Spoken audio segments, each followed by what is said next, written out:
Hello मित्रों, जय माता दी। मित्रों, नवरात्रि व्रत में क्या खाएं, क्या ना खाएं और कितनी बार खाएं, ये विषय समर्पण और संयम का प्रतीक है। इस दौरान भक्त भाव को प्रकट करने के लिए पूजा पाठ भी करते हैं। व्रत करने वालों के मन में खाने पीने को लेकर कई प्रकार की शंका या मन में कन्फ्यूज़न रहती है, जिन्हें दूर करने के लिए और आपके लिए यह वीडियो लेकर आई हूँ, जिसमें नवरात्रि के दौरान व्रत में क्या खाएं, क्या नहीं खाएं और खाने पीने के नियम क्या होते हैं। देखिए, अगर आप हमारे चैनल पर नए हैं तो चैनल को लाइक, सब्सक्राइब और शेयर करें। माता रानी आपकी मनोकामना पूर्ण करें। अगर आप भी नवरात्रि में माता की कृपा पाने के लिए व्रत रखते हैं तो आपको खाने पीने के नियम ज़रूर जान लेना चाहिए। बहुत लोग तो निर्जला व्रत रखते हैं, सिर्फ पानी, दूध या चाय पीकर व्रत रख लेते हैं, लेकिन बहुत से लोग ऐसा नहीं कर पाते। उन्हें कुछ ना कुछ खाना ही पड़ता है। दोस्तों, व्रत के दौरान क्या नहीं खाना चाहिए? तो दोस्तों, व्रत के दौरान प्याज, लहसुन क्यों नहीं खाते हैं, इन सारी बातों पर हम आज की वीडियो में बात करेंगे। तो सबसे पहले बात करते हैं कि इस व्रत को कितनी प्रकार से रखा जाता है। कुछ लोग इस व्रत में एक समय फलाहार और एक समय अन्न ग्रहण कर लेते हैं। कुछ भक्त व्रत में 9 दिनों तक केवल फलाहार करके रखते हैं। कुछ लोग 9 दिनों तक केवल 1 या 2 जोड़ा लौंग या इलायची का सेवन कर पानी पीकर रख लेते हैं। आज हम केवल व्रत में सात्विक भोजन किया जाता है और अनाज का त्याग कर दिया जाता है, इस विषय पर बात करेंगे। व्रत में कितनी बार भोजन ग्रहण करना चाहिए? कुछ लोग व्रत में कुछ ना कुछ खाते ही रहते हैं और कुछ लोग केवल 2 बार ही खाते हैं, जबकि व्रत में तो आत्म संयम या इंद्रियों यानी कि जीभ पर नियंत्रण करने का प्रतीक होता है। आपको बार बार मुंह जूठा नहीं करना चाहिए। आप व्रत के दौरान अपने खाने का समय निर्धारित कर लें कि 1 बार खाना है या 2 बार खाना है और कब खाना है, यानी अपना व्रती खाना खाने का टाइम आप फिक्स कर लें। अब अगर बात करें कब खाना चाहिए, तो सुबह स्नान के पश्चात पूजा पाठ करने के बाद आप चाय, दूध, फल जो खाना चाहते हैं खा सकते हैं, या नारियल के गोले की पंजीरी या लड्डू जो आपको पसंद हो बनाकर खा लें। ये चीज़ें ऐसी हैं जिन्हें बनाकर रख लो तो ख़राब भी नहीं होती हैं। मखाना या मूंगफली भूनकर या रोस्ट करके खा सकते हैं और ये सारी चीज़ें हम नाश्ते में खा सकते हैं। चाय के साथ सुबह नाश्ते में खा सकते हैं, तो पूजा करने के बाद खाएंगे। शाम को जब हम चाय पीते हैं तब भी आप ये ही सब चीज़ें खा सकते हैं, यानी कि आप दिन में 2 बार खा सकते हैं। इससे आपका टाइम फिक्स हो गया कि आप सुबह और शाम को खा सकते हैं। अब बारी आती है कि व्रत के दौरान हमें क्या नहीं खाना चाहिए। तो आप व्रत रखें 9 दिन का या ना रखें, लेकिन नवरात्रों में आपको सात्विक भोजन ही करना चाहिए, यानी कि आप प्याज, लहसुन वगैरह चीज़ें ना खाएं।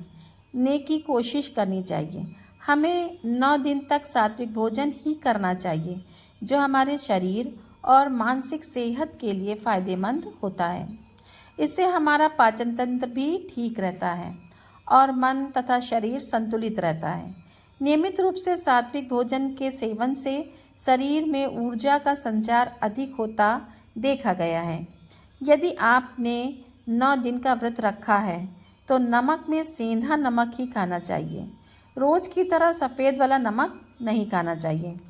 व्रत के दौरान फलों में सेब, केला, मौसम्बी, अनार आदि को खा सकते हैं। फलों का जूस भी बनाकर आप पी सकते हैं। व्रत में हमें कौन सा आटा और चावल खाना चाहिए? तो व्रत में अनाज खाना पूरी तरह से वर्जित है। अगर हम 9 दिन का व्रत रखते हैं तो हमें किसी भी प्रकार का अन्न ग्रहण करना ही नहीं है। इसमें केवल फल से बनी हुई चीज़ जैसे सिंघाड़ा का आटा, कुट्टू का आटा या फसई या समा के चावल का भी आप सेवन कर सकते हैं। आमतौर पर व्रती लोग सिंघाड़ा और कुट्टू के आटे की पूड़ी कचौड़ी बनाकर खाते हैं। इसका आप चिल्ला भी बनाकर खा सकते हैं। आप साबूदाने की खिचड़ी बनाकर खा सकते हैं। साबूदाने की खिचड़ी में आप आलू, टमाटर, हरा धनिया, हरा मिर्चा आदि डालकर बना सकते हैं। अब सब्जियों की बात कर लें। व्रत के दौरान कुछ ही सब्जियां हैं जो खाई जा सकती हैं, जैसे कि आलू, शकरकंदी, अरबी, गाजर, कच्चा केला, लौकी, खीरा, ककड़ी, टमाटर, हरी धनिया, हरा मिर्च।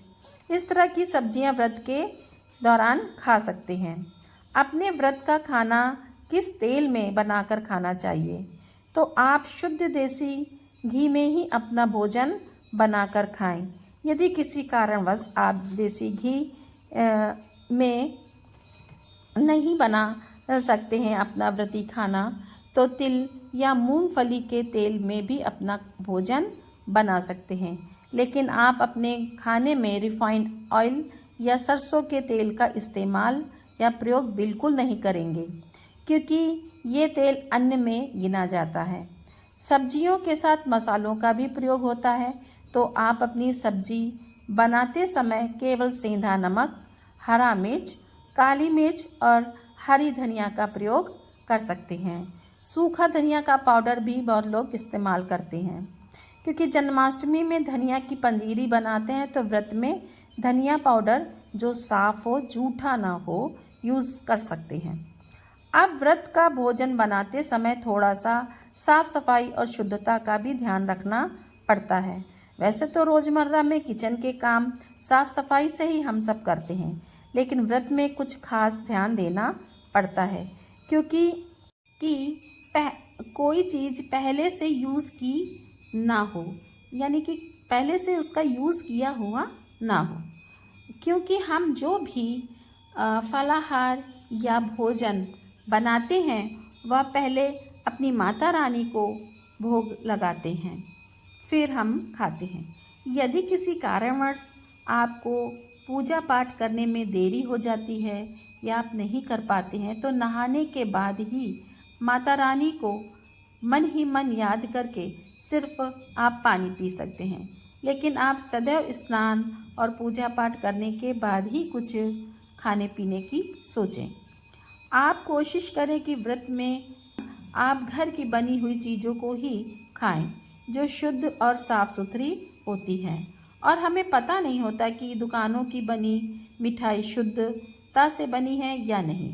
और आजकल तो बाहर की बनी चीज़ों में केमिकल आदि पड़ा ही होता है, और हमें यह भी नहीं पता चलता कि बाहर की खाने की वस्तु में दुकानदार ने क्या क्या मिलाया है। आप घर में काजू, बादाम, सूखा नारियल और मखाना, मूंगफली आदि खा सकते हैं। चाय या दूध के साथ सुबह शाम नाश्ता में ले सकते हैं। यह हमारी सेहत के लिए भी अच्छा होता है। इससे तन और मन दोनों स्वस्थ रहते हैं। नवरात्र में आप सुबह पूजा कर ही लेते हैं, माता रानी की जोत जलाते हैं, आरती भी आप करते हैं। तो कोशिश करिए कि आप जो व्रत नहीं रहते हैं 9 दिन का, वह भी लोग सात्विक भोजन ही करें। 9 दिनों तक लहसुन, प्याज, मांस, शराब आदि का सेवन बिल्कुल ना करें, तो अच्छा ही होगा। माता रानी आपसे प्रसन्न होंगी। आशा है कि आपको यह वीडियो पसंद आया होगा, तो प्लीज़ चैनल को सब्सक्राइब करें, वीडियो को लाइक और शेयर करें।